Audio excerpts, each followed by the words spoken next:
They are the images that we will never forget, captured in our minds, in our hearts, and in this nation's history.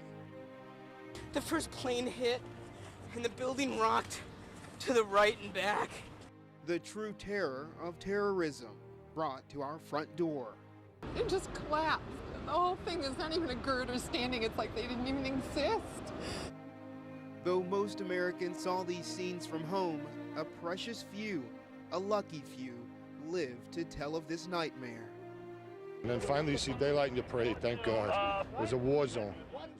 For 10 years now, we've watched these images censored, living through memory of a dark time in our lives.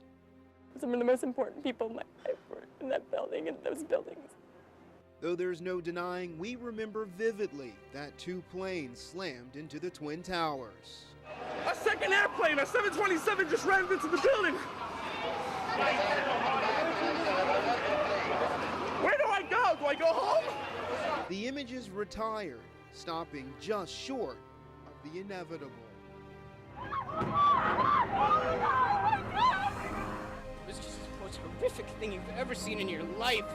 The sight of the two planes killing thousands left out of stories and history, to respect those left behind, to love those they lost.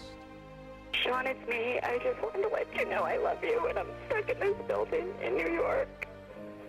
A plane hit the building or a bomb went off, we don't know, but there's lots of smoke, and I just wanted you to know that I love you always. But now, 10 years later, are we ready to remember? Certainly the families, it would be very difficult for them to watch. No amount of time can erase their pain. But I think for the average citizen, I think it's probably ready. America had never lived through an attack of this nature, such a mass loss of life in such a short time. When the event is fresh in people's minds, I think they need to respect the families more so than the public's right to know. But in time, though still raw for some, many think the time has come. If you sanitize it to the point where people aren't getting the true story, that's also a danger. To remember the fallen, they say it is to remember what really happened. I think the media has to walk very carefully on deciding how much is too much. They say American flag draped coffins and grieving families tell only half the story. That on September 11th, 2001, on a bright Tuesday morning, the whole world changed. It's gone. Oh my God. And maybe it's time to be reminded of what caused that change.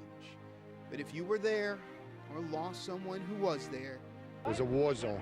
A second airplane, a 727, just rammed into the building. There was bodies everywhere. They were all on fire. There's lots of smoke, and I just wanted you to know that I love you always. that time may truly never come. Larry Collins, News 2.